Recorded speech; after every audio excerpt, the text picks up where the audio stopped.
Hi everyone and welcome to my channel Psychscopic. I'm Srividya and I'm here to talk about the importance of psychology in India today. As per the data given by the RCI, on July 2023, there are 3,373 registered clinical psychologists in the country. Given that our population is so large, the amount of people available in order to provide these services seem to be really low. So why is there such a big gap? So health is a fundamental human right, a global goal, and is vital for the economic growth and internal stability of our nation. But health should be understood as both a bidirectional relationship between physical health and mental health. Let me explain this further. So if your physical health is impacted, it is likely that you'll have an increased chance to develop a mental illness. If your mental health is impacted, it will have a negative impact on your physical condition. And hence, it becomes important to understand both of them in unison in order to better the well-being of individuals. So, as a psychologist, it becomes your role to assess, diagnose, and treat emotional, mental, and behavioral disorders. So, studying psychology helps us to gain insight about human behavior.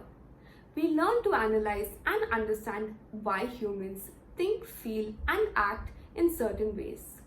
This helps us to better understand others as well as ourselves and make informed decisions about our personal and professional lives. The second reason would be that it helps individuals to develop critical thinking.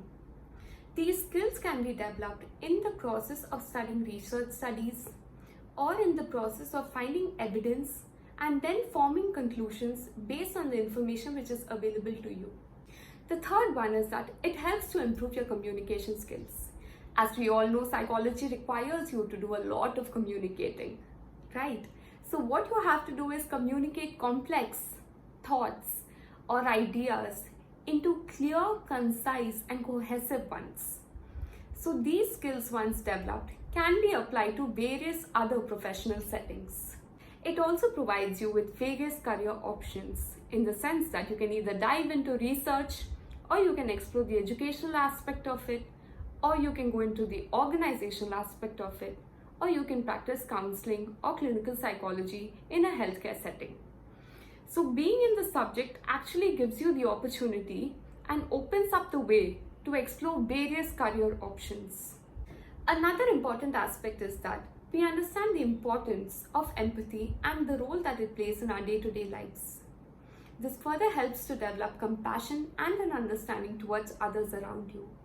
This further helps to promote positive health and growth in individuals.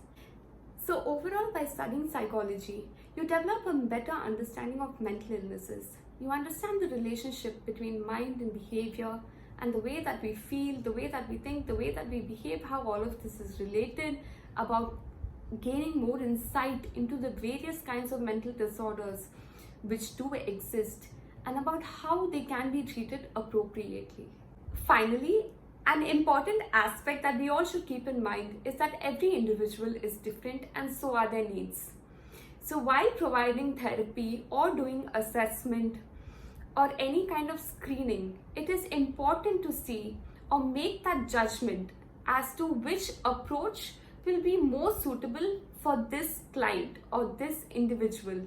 There is no one absolute method, and hence having a flexible approach is something which is really important in order to develop the skills which are required for you to provide appropriate services in psychology.